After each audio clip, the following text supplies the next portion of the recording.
Hello my dear students, myself Sukhdev Chaudhary, physics faculty team CLC. Students, अपन projectile motion discuss कर रहे हैं।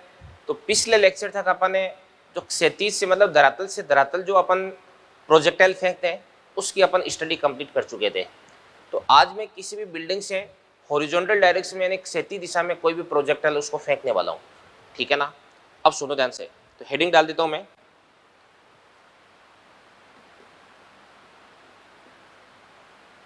क्षैतिज के समांतर फेंका गया प्रक्षेपी हॉरिजॉन्टल प्रोजेक्टाइल। और ध्यान से देखना, देखो इसके अंदर सबसे पहले मैं आपको बता देता हूँ कि कोई भी आपके पास प्रोजेक्टाइल है उसकी स्टडी करने के लिए आपको यूएक्स, यूवाई, एएक्स और एवाई ये मालूम होना चाहिए।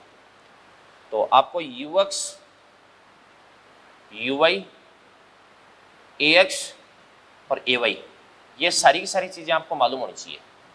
और इसके बाद में गति की समीकरणें लगा करके एक्स एक्स के अनुदिश आपको सेपरेट गति की इक्वेशन लगानी है और वाई एक्स के अनुदिश आपको अलग से गति की इक्वेशन लगानी है।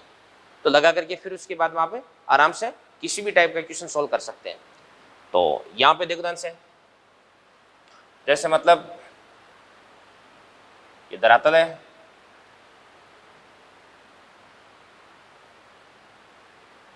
ये एच हाइट का कोई भी एक टावर है, इसके बाद यहां से इसके टॉप से मैं क्या करता हूं, किसी भी प्रोजेक्टाइल को फेंकता हूं।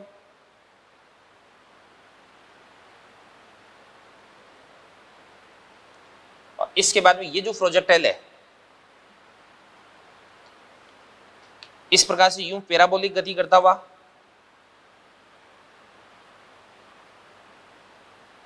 यहां पर जाकर के स्ट्राइक करता है। अभी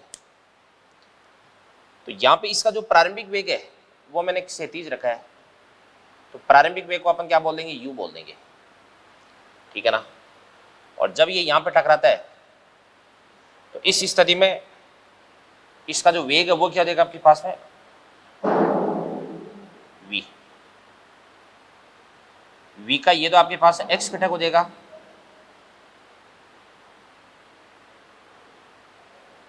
इसको अपन y घटक बोल देंगे, ये आपके पास एंगल हो जाएगा थीटा। और यहां से लेकर के यहां तक ये जो डिस्टेंस है इस डिस्टेंस को अपन क्या बोल देंगे, x बराबर r बोल देंगे अभी। यानी ये आपके पास एक क्षैतिज प्रास बन जाएगी, क्या बन जाएगी, क्षैतिज प्रास, ठीक है ना। चलो आगे बढ़ते हैं। देखो तो यहां पे इस गति के लिए अगर मैं बात करता हूं तो यूएक्स, यूवाई, एएक्स और एवाई ये चारों चीजें आपको याद करनी है अभी। तो यहां पे यूएक्स बराबर कितना देगा, एक्स एक्स के अनुदिश u, यूवाई बराबर कितना देगा 0, क्योंकि जो प्रारंभिक वेग है वो क्षैतिज दिशा में, तो प्रारंभिक वेग का ऊर्ध्वाधर घटक कितना देगा, 0 देगा। ax बराबर कितना देगा 0, क्योंकि x डायरेक्शन में कोई भी फोर्स नहीं लग रहा। और ay बराबर कितना देगा आपके पास में g, माइनस का g हो देगा, क्या देगा, माइनस का g।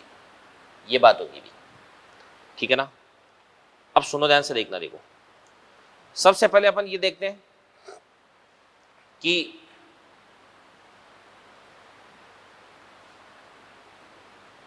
एक तो अपने को यहां पे निकालना भी इसका जो टाइम ऑफ फ्लाइट है वो अपने को निकालना है, टाइम ऑफ फ्लाइट भाई यहां से लेकर के यहां तक कितने समय में ही पहुंचेगा। तो अपन देखते हैं, ध्यान से देखना। देखो यहां पर आपके पास स्मॉल टी बराबर कितना देगा 0, यहां पे अपन बोल सकते हैं कि इस पॉइंट पर स्मॉल टी बराबर कितना देगा 0, एक्स बराबर कितना देगा 0, वाई बराबर भी कितना देगा 0। और जब ये पार्टिकल यहां पर पहुंच चुका है तो यहां पे ध्यान से देखना, देखो स्मॉल एक्स बराबर कितना देगा r, y बराबर कितना देगा आपके पास में माइनस का h, और t बराबर कितना देगा आपके पास में कैपिटल T। तो अपन देख सकते हैं कि t बराबर कैपिटल T पर y बराबर कितना देगा, माइनस का h हो देगा। तो t बराबर कैपिटल T पर y बराबर कितना देगा, माइनस का h। और अपन जानते हैं कि y बराबर कितना होता है, बताओ, ui t plus 1/2 ay into T square. तो y को तो अपन क्या लिख देंगे, माइनस का h। यहां पर मैंने लिख रखा है ui बराबर कितना देगा 0, 1/2 ay कितना था आपके पास, माइनस का g, और टी को अपन क्या लिख सकते हैं अभी टी, तो ये टी स्क्वायर, तो माइनस माइनस क्या देगा आपके पास में प्लस हो जाएगा, तो यहां से आपके पास टी बराबर 2h/g का रूट हो जाएगा। ये बात हो गई, ठीक है ना। इसके बाद ध्यान से देखना है, देखो टी बराबर कैपिटल टी पर एक्स बराबर कितना देगा आर, तो यहां से अपन लिख सकते हैं टी बराबर कैपिटल टी पर एक्स बराबर आर, और अपन जानते हैं एक्स बराबर कितना होता है you x into T plus 1/2 A x into T square, तो एक्स को तो अपन क्या लिख देंगे आर, यहां पर आपके पास यू एक्स अब किसके बराबर हो जाएगा यू के बराबर, और टी को आपको क्या पुट करना है यहां से कैपिटल टी, यहां पे आपके पास ए एक्स बराबर कितना भी 0, तो ये वाली टर्म 0 जाएगी। इसके बाद u को तो अपन लिख देंगे u, और t बराबर कितना होता है अंडर का 2h/g, तो ये आपके पास क्षैतिज परास का फॉर्मूला भी आ चुका है। आगे बढ़ते हैं अपन इसमें, अब ध्यान से देखना, देखो x अक्ष के अनुदिश इसका जो त्वरण है वो कितना भी 0 है, तो x अक्ष के अनुदिश इसका वेग है वो कांस्टेंट रहेगा, तो अपन क्या लिख सकते हैं कि vx बराबर क्या देगा आपके पास में ux, और ux किसके बराबर जाएगा u के बराबर जाएगा।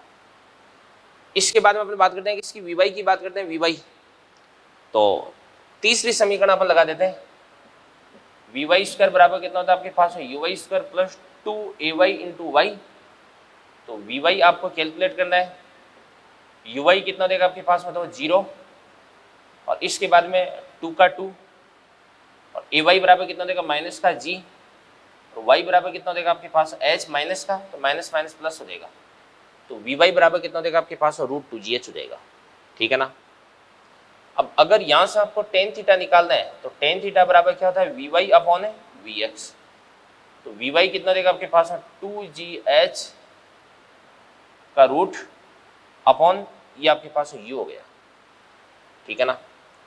और अगर यहाँ से आपको निकालना है v निकालना है, तो v बराबर क्या होता है vx square plus vy square का रूट हो जाएगा, तो यहाँ से आपके पास vx कितना देगा u, तो u स्क्वायर प्लस 2gh का रूट, ये आपके पास v आ गया अभी। तो ध्यान से देखना, देखो क्षैतिज की समांतर रेखा का जो प्रक्षेप है इसके लिए अपने को ux, uy, ax और ay ये 4 वैल्यूज अपने को मालूम होनी चाहिए। बाद में इसका टाइम ऑफ फ्लाइट यानी कितने समय पश्चात ये धरातल से जाकर के टकराता है वो अपन ज्ञात कर लेंगे, और इसके बाद में अपन इसकी क्षैतिज परास वो अपन ज्ञात कर लेंगे, यानी जिस टावर से आप इसको फेंकते हो इसके फुट से कितने डिस्टेंस पर ये जाकर के स्ट्राइक करता है वो अपन पता कर लेंगे, किस एंगल पर जाकर के टकराता है वो अपन पता कर लेंगे, और किस वेग से किस चाल से जाकर के टकराता है ये बातें अपन मालूम कर सकते हैं, ठीक है ना। तो ये सारी की सारी बातें अपन ने यहाँ पे देख ली अभी, तो इनको आप अच्छे से देख लें, नोट कर लें इनको आप। चलिए स्टूडेंट्स क्वेश्चन देखते हैं अपन। देखो ये वाला क्वेश्चन देखिएगा, यहाँ पे अपने पास में कोई भी एक एरोप्लेन है जो कि धरातल से 1960 मीटर की हाइट पर उड़ रहा है, और इसका क्षैतिज वेग है वो कितना भी 200 मीटर पर सेकंड, यानी ये हॉरिजॉन्टल डायरेक्शन में उड़ रहा है, क्षैतिज दिशा में उड़ रहा है, और धरातल से इसकी ऊंचाई कितनी देर की 1960 मीटर देर की है। अब ये बोल रहा है कि वायुयान दी गई स्थिति से एक पिंड गिराता है, कोई भी चीज गिराता है, तो ये धरातल पर कितने समय पश्चात कितनी दूरी पर और किस वेग से टकराता है, ये जो पिंड है। तो ध्यान से देखना, देखो मान के चलेगा ये एरोप्लेन है, पिंड यहाँ से गिराता है, ठीक है ना, और फिर उसके बाद ये जो पिंड होता है इस प्रकार से प्रोजेक्टाइल मोशन यानी प्रक्षेपी गति करता हुआ अल्टीमेटली यहाँ पर जाकर के स्ट्राइक करता है। तो सबसे पहले अपन देखते हैं दोनों से, आपके पास u बराबर कितना देगा, u बराबर ये देगा 200 मीटर पर सेकेंड, और आपके पास h बराबर कितना देगा 1960 मीटर। तो चलो सबसे पहले t निकालो, t बराबर कितना होता है 2h/g का रूट, तो 2h कितना देगा 1960 और बटे g कितना होता है आपके पास 9.8 होता है, एग्जैक्ट वैल्यू तो यही होती है भाई। तो 1960 को अगर 9.8 से डिवाइड कर देंगे तो ये कितना देगा 200, और 200 इंटू 2 कितना देगा 400, और 400 का रूट कितना होता है 20 होता है। तो यहाँ से आपके पास t बराबर कितना देगा बताओ 20 सेकेंड, ये 20 सेकेंड आ गया। कितने समय पश्चात, ये तो हो गया कितनी दूरी पर, तो दूरी का मतलब क्या हो गया, r हो गया, तो r बराबर क्या होता है आपके पास u इंटू टी। अब u कितना देगा आपको 200, और इंटू टी, टी कितना दे देगा आपको 20, तो कितना देगा बताओ 4000 मीटर हो जाएगा। कितना देगा 4000 मीटर। ओके, और इसके बाद में आपको कितनी दूरी पर किस वेग से टकराता है, तो वेग निकालने के लिए अपन क्या करते हैं अभी, सबसे पहले Vx, तो Vx बराबर कितना देगा आपके पास है u, और u बराबर कितना देगा 200 मीटर पर सेकेंड। इसके बाद Vy, Vy बराबर कितना देगा आपके पास है 2gh का रूट हो जाएगा, तो 2। अब यहां से आपके पास है g कितना देगा बताओ 9.8, और इसके बाद h, h बराबर कितना देगा आपके पास है 1960। ठीक है ना, तो ये कितना देगा बताओ भाई 9.8, 19.6, 9.8 इंटू 2 कितना देगा 19.6, एक जीरो को इधर की तरफ 196, तो इसका रूट कितना देगा 196 हो जाएगा। कितना देगा 196, ठीक है ना, का रूट हो जाएगा। ये Vy हो गया आपके पास। अब किस वेग से टकराता है, तो वो वेग अगर आपको निकालना है तो वेग अपन निकाल सकते हैं इस प्रकार से u, तो v बराबर क्या होता है आपके पास में Vx square plus Vy square का रूट, तो Vx स्क्वायर कितना देगा 200, तो 200 का कितना देगा प्लस, सॉरी ये तो 196 का रूट नहीं है, ये तो 196 से देगा, तो 196 का स्क्वायर कर देंगे। इसके बाद इसको अपन कैलकुलेशन, बस केवल कैलकुलेशन बची है, तो कैलकुलेशन करके अपन आंसर निकाल देंगे मीटर पर सेकेंड में। ठीक है ना, ओनली कैलकुलेशन बची इसके अंदर, वो आप कर लेना बेटा। ठीक है, तो ये तो बहुत ही एक बेसिक सा क्वेश्चन हो गया, सारे के सारे फॉर्मूले अपने को याद थे, तो उनके बेसिस पे अपन ने इसको सोल्व कर दिया। अब अगला क्वेश्चन देखो ध्यान से, यहाँ पे ये अपने पास कोई भी बिल्डिंग है, इस बिल्डिंग की हाइट कितनी रहेगी 80 मीटर। इसके बाद इस बिल्डिंग से कुछ डिस्टेंस पर ये आपके पास कोई भी पॉइंट है P। अब आप यहाँ से क्या करते हैं, बिल्डिंग टॉप से इस पॉइंट P की तरफ आप निशाना बनाते हैं, और 50 मीटर पर सेकंड से कोई भी चीज़ है उसको आप फेंकते हैं। ठीक है ना, 50 से आपने इसको फेंक दिया, ये वाला एंगल आपको 37 दे रखा है, और आपको बोला जा रहा है कि प्रक्षेप है वो P से कितना पहले टकराएगा, तो ऑब्वियसली ये सीधा तो जाएगा नहीं, तो इसका जो पथ है वो कुछ ऐसा बन जाएगा, ये यहाँ पर जाकर के टकराएगा, किस पे जाके P डैश पर जाकर के टकराएगा, तो P से P डैश की डिस्टेंस आपको मालूम करनी है अभी। तो अपन इसके लिए क्या करते हैं, तो ध्यान से ये कितना हो गया एंगल 37, ये 37, तो ये भी कितना देगा आपके पास है 37, cos 37 कितना होता है 4/5, ये तो कितना देगा आपके पास है 40 मीटर पर सेकेंड, ये वाला कंपोनेंट, और ये वाला कंपोनेंट कितना देगा आपके पास बताओ 30 मीटर पर सेकेंड हो जाएगा। कितना देगा 30 मीटर पर सेकेंड। अब सुनना ध्यान से, देखना, देखो यहां पर आपके पास ux बराबर कितना देगा 40, और यहां पर आपके पास uy बराबर कितना देगा बताओ 30, ax बराबर कितना आपके पास में 0, ay बराबर कितना देगा आपके पास में माइनस का जी। अब सुनना ध्यान से, अपने को ये देखना है कि ये पार्टिकल धरातल पर कितने समय पश्चात टकराता है, वो टाइम अपने को निकालना है। तो टाइम निकालने के लिए अपन y अक्ष के अनुदिश गति की दूसरी समीकरण लगा देंगे, तो दूसरी समीकरण लगा देंगे, तो y बराबर कितना होता है आपके पास uy t plus 1/2 ay into T square. तो यहां से आपके पास y बराबर कितना बन जाएगा, y बराबर 80 प्लस का कि माइनस का, क्योंकि y अक्ष के अनुदिश से नीचे की तरफ चल रहा है, बराबर uy t। अब यहां पर आपके पास uy कितना देगा भाई 30 प्लस का कि माइनस का 30 इंटू टाइम कितना देगा t 1/2, ay कितना देगा आपके पास माइनस का 10 इंटू कितना देगा टी स्क्वायर। ठीक है ना, इसके बाद में क्या बन रहा है देवदान से, माइनस तो सब जगह से माइनस माइनस माइनस कॉमन लेके काट देंगे, 10/2 कितना देगा आपके पास है 5, तो पूरी समीकरण को अपन 5 से डिवाइड कर देंगे, तो 5 से डिवाइड करने पर क्या बन जाएगा देवदान से, ये तो देगा आपके पास है टी स्क्वायर, और इसके बाद में प्लस 30 को 5 से डिवाइड कर दो 6, तो प्लस क्या देगा आपके पास है 60, और माइनस 80 को 5 से डिवाइड कर देंगे कितना देगा 16, और 16 आ जाएगा उधर की तरफ, तो माइनस का 16 बराबर क्या हो जाएगा आपके पास है 0। अब यहां से अपन क्या करते हैं अभी, यहां से इस द्विघात समीकरण को अपन सोल्व करते हैं। तो द्विघात समीकरण को सोल्व करेंगे तो क्या बन जाएगा द्विघात से t बराबर माइनस का b, यानी माइनस का 6 plus minus root of b square. b कितना देगा अभी 6, 6 का स्क्वायर कितना देगा आपके पास है 36, माइनस 4a, a कितना देगा आपके पास में 1 इंटू सी कितना देगा बताओ, माइनस का 16, माइनस माइनस क्या देगा प्लस 16, अपॉन क्या देगा आपके पास में 2, a कितना देगा 1 हो जाएगा, 16 इंटू 4 कितना देगा 64, 64 और 36 कितना देगा 100, 100 का रूट कितना देगा 10। अब यहां पर अगर आपने माइनस का साइन कंसीडर कर लिया तब तो टाइम आपका नेगेटिव में आ जाएगा, और आपको पता है कि टाइम नेगेटिव में एग्जिस्ट नहीं करता है, तो यहाँ पे प्लस लेंगे अपन, तो 10 माइनस 6 कितना देगा 4, 4/2 कितना देगा 2। तो बेटा यहाँ से आपके पास टाइम कितना देगा भाई 2 सेकेंड, ये 2 सेकेंड आ गया, ठीक है ना। अब 2 सेकेंड बाद में इसका अपन x और y, 2 सेकेंड बाद में अपन ये देखते हैं कि इसका विस्थापन कितना देगा। अभी x निकाल लो, x बराबर बराबर क्या होता है ux इंटू टी, तो ux कितना देगा आपके पास है 40 इंटू टी कितना देगा आपके पास है 2, ये आपके पास 80 मीटर हो गया, कितना हो गया 80 मीटर, ठीक है ना।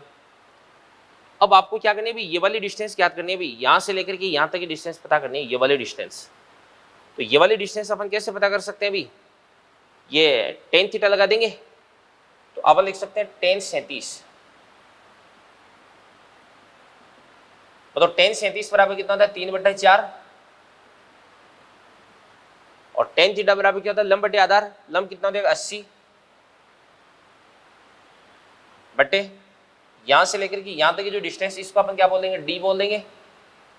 तो यहां से आपके पास d बराबर कितना देगा बताओ, इसको अपन बोल सकते हैं 320 बटे 3 मीटर, मतलब यहां से लेकर के यहां तक की डिस्टेंस है वो कितने देगी 320 बटे 3, ठीक है ना। और यहां से लेकर के यहां तक की जो डिस्टेंस है वो कितने देगी आपके पास बताओ 80 मीटर हो जाएगी, कितने देगी 80 मीटर, 80 मीटर होगी। ये वाली डिस्टेंस आपने 80 मीटर निकाल दी है।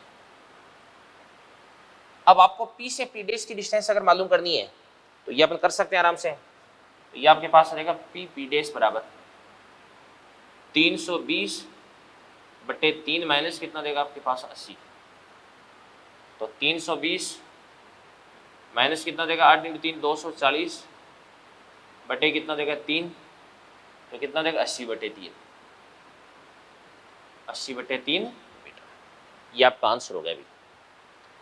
तो देखो ध्यान से, इस क्वेश्चन को करने के लिए अपने पास है ux, uy, ax और ay, ये 4 इंफॉर्मेशंस थी, और इन इंफॉर्मेशंस के बेसिस पर मैंने इसको आराम से सोल्व कर दिया है, ठीक है ना। तो आप भी इस क्वेश्चन को, इन दोनों क्वेश्चंस को आप अच्छे से समझें, ठीक है बेटा। आगे पढ़ते हैं अपन।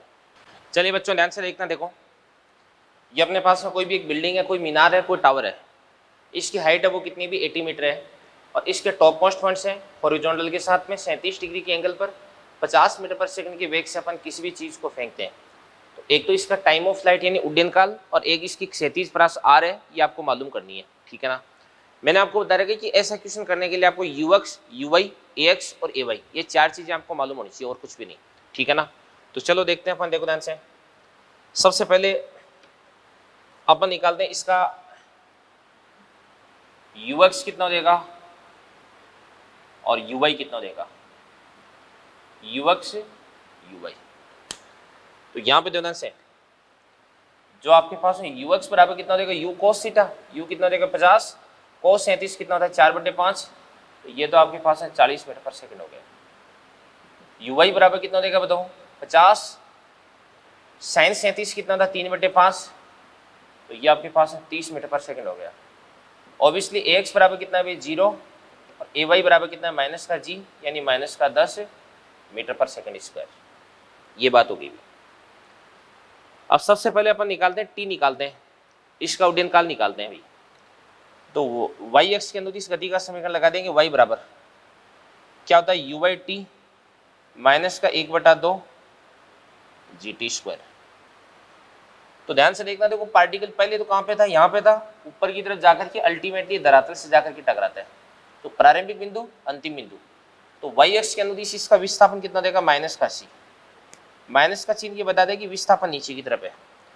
यू वाई कितना देगा आपके पास है 30 प्लस का, इंटू टाइम कितना देगा आपके पास है टी, 1/2 जी, जी कितना देगा 10, 10/2 कितना देगा 5, माइनस कितना देगा 5 इंटू कितना देगा टी स्क्वायर। वही बात, समीकरण के दोनों पक्षों को 5 से डिवाइड कर दो और फिर उसके बाद इसको इधर की तरफ ले आओ, तो कितना देगा आपके पास है टी स्क्वायर। ये टी स्क्वायर हो गया। इसके बाद इसको 5 से डिवाइड कर देंगे, कितना देगा 60, और इधर की तरफ आकर के माइनस का 60 बन जाएगा, ठीक है ना, माइनस का 60, और ये माइनस ऑलरेडी है ही, तो माइनस का ये आपके पास है 16 बराबर 0 हो गया। इसके बाद यहां से आपके पास है टी बराबर क्या बन जाएगा, माइनस का बी, तो माइनस माइनस क्या हो जाएगा +6 प्लस माइनस बी स्क्वायर, 6 का स्क्वायर कितना देगा 36, -4 ए कितना देगा 1 इंटू सी, सी कितना देगा आपके पास है माइनस का 16, तो माइनस माइनस प्लस हो जाएगा अपॉन 2 इंटू ए कितना देगा 1 हो जाएगा बराबर 16 इंटू 4 कितना देगा 64, 36 64 100, 100 का रूट कितना देगा बताओ 10। अब बात सुनना भी, यहां पर अगर अपन माइनस का साइन काम में ले तो 6 माइनस 10 माइनस का 4 हो जाएगा। और अपन जानते हैं कि टाइम की नेगेटिव वैल्यू एग्जिस्ट नहीं करती, पॉसिबल नहीं है, तो यहाँ पे अपन प्लस ही लेंगे, तो 10 + 6 कितना देगा 16, और 16/2 कितना देगा 8 सेकेंड। तो टाइम कितना हो जाएगा बच्चों आपके पास में 8 सेकेंड हो गया। तो 8 सेकेंड तो आपके पास में टाइम ऑफ फ्लाइट हो गया। और अगर आपको आर चाहिए तो आर बराबर क्या होता है आपके पास है यू एक्स इंटू टी। तो यू एक्स कितना आपके पास में, तो 40 इंटू टी कितना देगा आपके पास 8, ये आपके पास है 320 मीटर हो गया। अब ये धरातल पर किस वेग से जाकर के टकराती है वो भी अपन निकाल सकते हैं आराम से, अगर निकालना चाहे तो।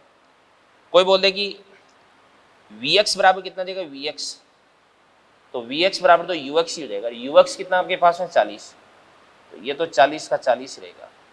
और कोई बोले वी वाई बराबर कितना देगा यू वाई, यू वाई कितना आपके पास है 30, ए वाई कितना देगा माइनस का 10 इंटू टी कितना देगा आपके पास में 8, तो 30 माइनस 80 कितना देगा माइनस का 50 हो जाएगा, कितना देगा माइनस का 50 मीटर पर सेकेंड। तो यहाँ से v x square plus v y square का रूट करके वी निकाल सकते हैं। और टेन थीटा बराबर क्या होता है v y upon v x होता है, वहां से अपन थीटा भी कैलकुलेट कर सकते हैं। तो अपन को यहाँ पे कोई स्पेशल काम नहीं कर रहे हैं, केवल एक्स एक्स और वाई एक्स इन दोनों के अनुदिश अपन अलग अलग गति की समीकरण अप्लाई कर रहे हैं, बस इतनी सी बात है। आगे बढ़ते हैं। देखो ये अपने पास से कोई एरोप्लेन है, इसके बिल्कुल नीचे की तरफ यहाँ पे कोई भी एक रॉकेट है, मतलब सॉरी ये अपने पास से कोई भी एक, इसको अपन बोल सकते हैं जैसे टैंक होता है ना जो गोले छोड़ती है, ठीक है ना। तो यहाँ से अपन क्या करते हैं भाई, ये यहाँ से गोला छोड़ने वाली कोई भी मशीन है, ठीक है ना, या बंदूक मान सकते हैं इसको अपन, ठीक है ना, गन है। अब इसके बिल्कुल नीचे है, और इसके बाद इसको क्षैतिज के साथ में थीटा इक्वल टू 60 डिग्री के कोण पर यू वेग से यहाँ से गोला छोड़ते हैं अपन। एरोप्लेन 100 मीटर पर सेकंड के वेग से जा रहा है, तो यू का मान क्या होना चाहिए ताकि एरोप्लेन को हिट किया जा सके। तो सुनना ध्यान से देखना, देखो एरोप्लेन को हिट करने के लिए क्या करना पड़ेगा, थोड़ी देर बाद में एरोप्लेन है वो कहाँ पर पहुंच जाएगा। देखो अभी एरोप्लेन कहाँ पर है, यहाँ पर, गोला कहाँ पर है, यहाँ पर। थोड़ी देर बाद में एरोप्लेन कहाँ पर पहुंच जाएगी, इस प्रकार से मान के चलेगा यहाँ पर ये इसको जाकर के हिट करता है, तो यहाँ पर जाकर के हिट करता है, तो ऐसा हो जाएगा ना सीन।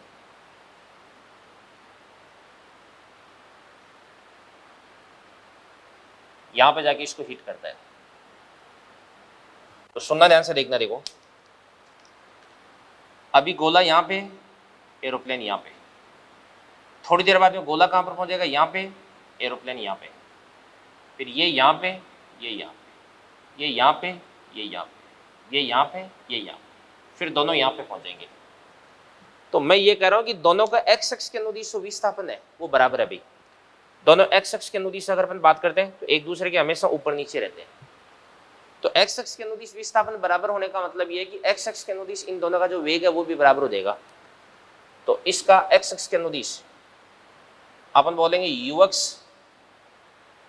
एरोप्लेन बराबर क्या देगा आपके पास यूएक्स, इसको अपन बोल देंगे सेल। सेल मतलब क्या होता है गोला। तो एरोप्लेन का कितना देगा बताओ 100 बराबर। इसके बाद में इसका एक्स एक्स के अनुदिश कितना देगा बताओ you cos theta. You cos 60 कितना था 1/2। तो यहां से आपके पास यू बराबर कितना देगा 200 मीटर पर सेकेंड। अब सुनना भाई, एक चीज और होनी चाहिए, मान के चलेगा ये वाली जो हाइट है ये कितनी आपके पास है एच है। तो ये हिट करने के लिए जो एच है उसकी मैक्सिमम वैल्यू कितनी हो सकती है भाई। ये गोला मैक्सिमम जितनी हाइट गेन करता है उतना ही आपके पास एच होना चाहिए या उससे कम होना चाहिए, अदरवाइज तो इन दोनों के बीच में कभी भी टक्कर नहीं हो पाएगी। तो अपन लिख सकते हैं कि एच मैक्सिमम बराबर कितना देगा आपके पास में you Y square upon 2g। अब यू वाई कितना देगा बताओ, ये कितना देगा आपके पास है 200। तो 200 का ये कितना देगा 200 cos 60 और ये कितना देगा 200 sin 60। sin 60 कितना था √3/2 तो 100 √3 हो जाएगा। तो इसको अपन बोलेंगे 100 √3 का स्क्वायर अपॉन 2g कितना देगा 20 हो जाएगा। तो यहां से 100 √3 कितना देगा आपके पास है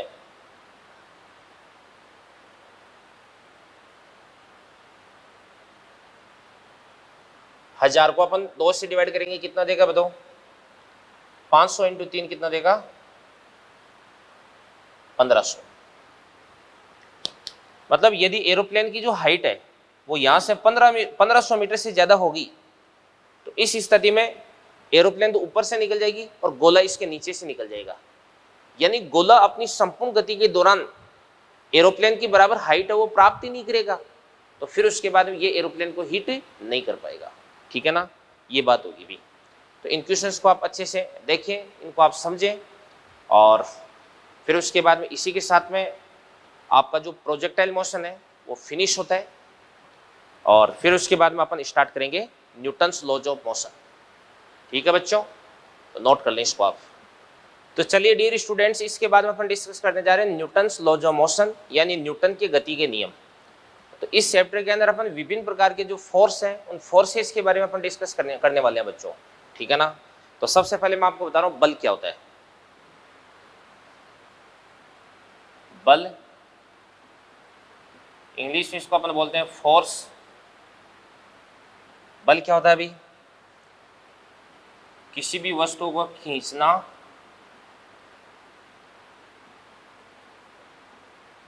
या धक्का लगाना जिसके अंदर वस्तु की जो यांत्रिक अवस्था है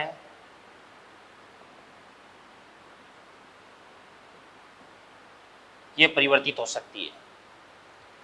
तो जैसे मान के चलिएगा कोई भी चीज़ है जो कि रखी हुई है विरामावस्था में, अगर उस पर मैंने धक्का लगाया तो या मैंने इसको खींचा तो इस स्थिति में चलने लग जाती है। यानी रुकी हुई चीज को किसने चलाया, बल ने। तो बल क्या कर सकता है भाई, रुकी हुई चीज को चला सकता है। या इसी प्रकार से कोई भी चीज अगर चल रही है तो और उसकी गति की विपरीत दिशा में अगर मैंने बल लगा दिया तो इस स्थिति में ये वस्तु क्या हो सकती है, रुक सकती है। तो रुकती हुई चलती हुई चीज को रोका किसने, यहाँ पे बल ने। और जैसे मान के चलिएगा कोई भी वस्तु किसी भी डायरेक्शन चल रही है और मैंने इसकी गति के लंबवत दिशा में मैंने फोर्स अप्लाई कर दिया तो इस स्थिति में इसकी डायरेक्शन है, इसकी दिशा है वो क्या हो सकती है, चेंज हो सकती है। तो ये काम भी किसने किया, अभी बल ने किया है। ठीक है ना, तो बल क्या कर सकता है, अभी रुकी हुई चीज को चला सकता है, चलती हुई चीज को रोक सकता है, चाल को घटा सकता है, चाल को बढ़ा सकता है। ठीक है ना, और वेग है उसकी दिशा को भी परिवर्तित कर सकता है। ठीक है, तो सुनना ध्यान से देखना। देखो जो बल है क्या क्या कर सकता है, ये ये विरामावस्था में रखी हुई कोई भी चीज है उसको गतिमान करवा सकता है। कोई भी गतिमान चीज है उसकी चाल को घटा सकता है, उसकी चाल को बढ़ा सकता है, गति की जो दिशा है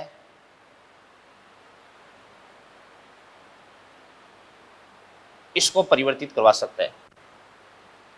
तो ये काम कौन करता है? अभी बल करता है। कौन करता है? बल। ठीक है ना। अब सुनना ध्यान से, देखना। देखो, अगर अपन बलों की बात करते हैं तो प्रकृति में 4 मूल बल हैं।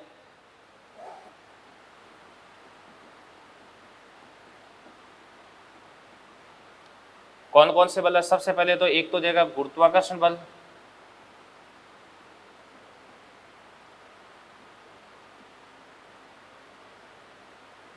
दूसरा देगा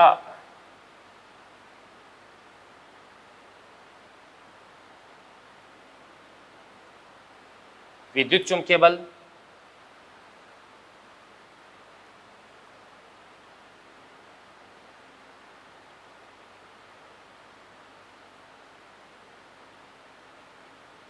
तीसरा नाभिकीय बल, और चौथा हो जाएगा दुर्बल बल।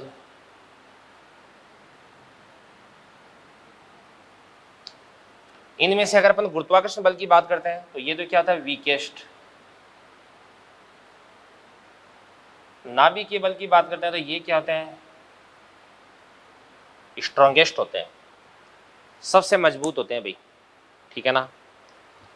इसके बाद ध्यान से देखना। देखो, एक तो बल होते हैं संपर्क बल, इंग्लिश में इनको अपन बोलते हैं कॉन्टैक्ट फोर्स।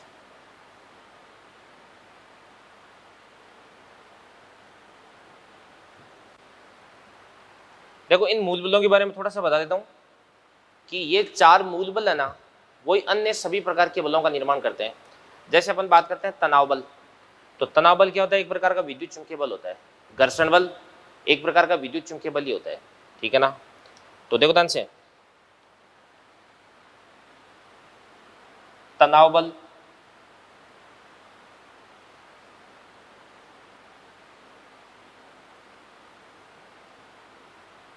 अभिलंब प्रतिक्रिया बल,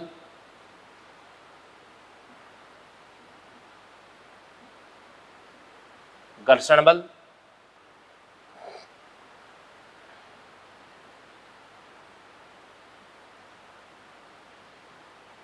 प्रत्यानयन बल। और प्रत्यानयन बल इसका एग्जांपल अपन लिख सकते हैं कौन सा? जैसे स्प्रिंग फोर्स हो गया।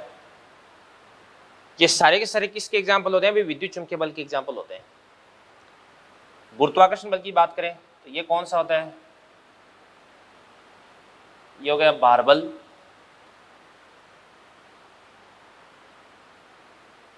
उत्प्लवन बल भी बोल सकते हैं, बट रहने दो, भार बल हो गया। नाभिकीय बल तो किसके अंदर लगते हैं? अभी नाभिक के अंदर लगते हैं, उनकी यहाँ पे अपन चर्चा नहीं करेंगे। तो अगर मैं आपको बोलता हूँ तनाव बल कौन से प्रकार का बल है, तो अपन बोलेंगे विद्युत चुंबकीय बल, अभिलंब प्रतिक्रिया बल, घर्षण बल, प्रत्यानयन बल, स्प्रिंग बल। यही वो बल हैं जो अपन इस चैप्टर के अंदर डिस्कस करने वाले हैं। तो वो सारे के सारे फोर्स हैं, वो कौन से नेचर के होते हैं? बताओ, विद्युत चुंबकीय प्रकृति के बल होते हैं बेटा। ठीक है ना। अब संपर्क बल क्या होता है? इनके लिए संपर्क में 2 वस्तुओं का संपर्क में आना आवश्यक होता है। संपर्क में आना आवश्यक होता है भाई। ठीक है ना। जैसे तनाव बल है, तनाव बल के लिए कांटेक्ट में आना जरूरी है क्या? यस। ठीक है ना भाई। 2 ब्लॉक है, उन दोनों ब्लॉक के बीच में आपने कोई रस्सी जोड़ रखी है, तो रस्सी एक प्रकार का कांटेक्ट ही दो है, तो कांटेक्ट की वजह से ये फोर्स जनरेट हो रहा है। अभिलंब प्रतिक्रिया बल, इसके लिए भी 2 संपर्क सतहों का एक दूसरे के संपर्क में आना जरूरी है। घर्षण बल के लिए भी क्या संपर्क में आना जरूरी है क्या? यस। तो ये सारे के सारे संपर्क बल हो गए भी। एक होता है क्षेत्रीय बल,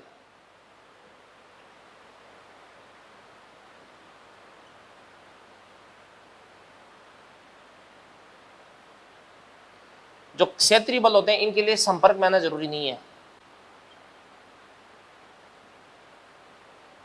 इनके लिए संपर्क जरूरी नहीं है। जैसे अपन बात करते हैं, एक तो ये आपके पास M1 हो गया, ये M2 हो गया, एक दूसरे से कुछ दूरी पे रखे हुए हैं। ये Q1 हो गया, ये Q2 हो गया, ये भी कुछ दूरी पे रखे हुए हैं। तो M1 और M2 के बीच में अट्रैक्शन होता है, Q1 और Q2 के बीच में अट्रैक्शन या रिपल्सन होता है। क्या इन दोनों के लिए, इन दोनों बलों के लिए एक दूसरे के संपर्क में आना जरूरी है क्या? नहीं।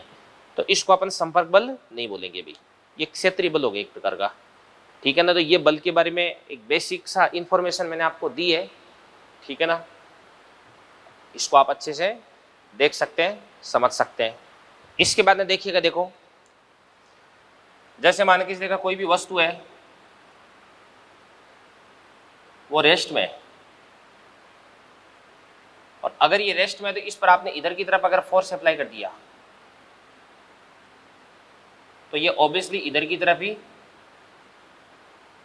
गति करेगी।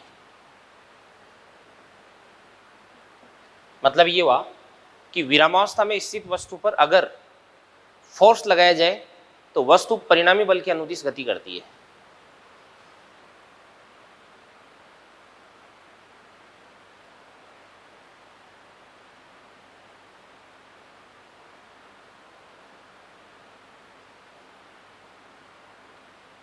ये वस्तु का वेग हो गया और इधर की तरफ आपने फोर्स अप्लाई कर दिया, तो यहां पे ध्यान से देखना, देखो वी वेक्टर और एफ वेक्टर दोनों एक दूसरे के पैरेलल है। तो इस स्थिति में इस वस्तु की जो चाल है वो बढ़ती है।